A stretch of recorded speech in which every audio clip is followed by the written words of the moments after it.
চলুন জেনে নেই বিনা খরচায় কিভাবে মন ভালো রাখবেন। হাঁটতে বেরিয়ে যান। ঘরে যদি কিছু করার না থাকে তবে মন ভালো করতে হাঁটতে বেরিয়ে যান। গান শুনুন। মন ভালো করতে যে কোনো স্থানেই পছন্দের গান শোনা যায়। হাতের কাছে হেডফোন রাখা আর নিজের সুবিধা মতো গান চালিয়ে কিছুটা বিশ্রাম নেওয়া মন প্রশান্ত রাখতে সহায়তা করে।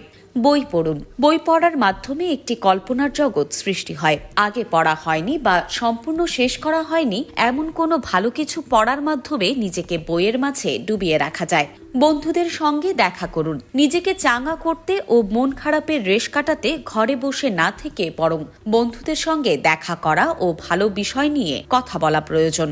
রান্না করুন।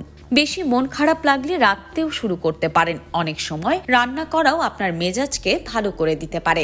হাসতে পারেন। হয়তো হাসার মতো পরিস্থিতি নেই, তবুও চেষ্টা করুন হাসার। হাসি কখনো কখনো চাপ কমাতে সাহায্য করে।